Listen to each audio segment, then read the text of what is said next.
முற்போக்கு கூட்டணி வெல்ல வேண்டும், 200 தொகுதிக்கு மேல் வெற்றி பெறும்னு அப்புறம் டே ஒன்னு சொல்லிட்டு இருக்கேன்.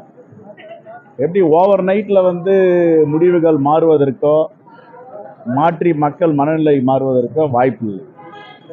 கருத்து திணிப்பு அப்படின்னு சொல்றது திமுகவுக்கு சாதகமா 2-3 கருத்து கணிப்பு வந்திருக்கு. அது எவ்வளவு சீட்டு சொல்றாங்க? நாங்க சொல்றது 200 சொல்றோம், 200க்கு மேல. அதுதான் கருத்து திணிப்புன்னு சொல்றோம். 145 வரை கருத்து 200 வரணுங்க. எங்க கணக்கு காங்கிரஸ் கணக்கு 200 தொகுதிக்கு மேல வெற்றி பெறும். அதான் சொல்ற திணிப்பு. என்ன 24 மணி நேரம் இருக்கு. நாளைக்கு ஒரு நாள் தானே, நாளைக்கு மறுநாள் எல்லாரும் சந்திக்க போறோம், பேசுவோம்.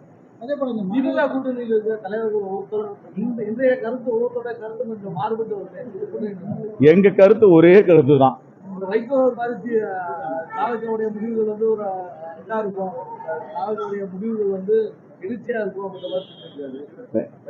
எங்களை பொறுத்த வரைக்கும் 5 ஆண்டுகள் சிறப்பான பணி நடந்திருக்கு.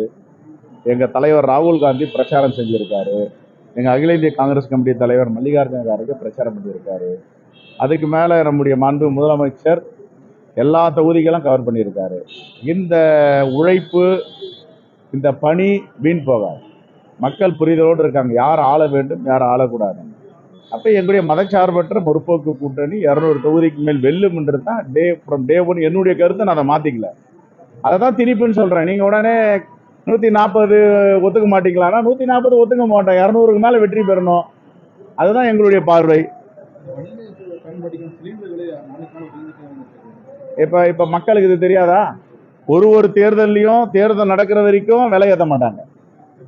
தேர்தல் முடிஞ்சு 2-3 நாள் விலை ஏற்றிடுவாங்க.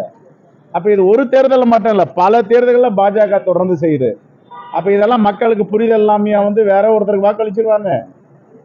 அதனால தமிழ்நாட்டு மக்கள் புரிதலோடு இருக்காங்க. அவங்களுக்கு யாருக்கு வாக்களிக்கணும், யார் ஆளணும், யாருக்கு தமிழ்நாட்டு மண்ணில் இடம் இல்லைன்னு தீர்மானிச்சு வச்சிருக்காங்க.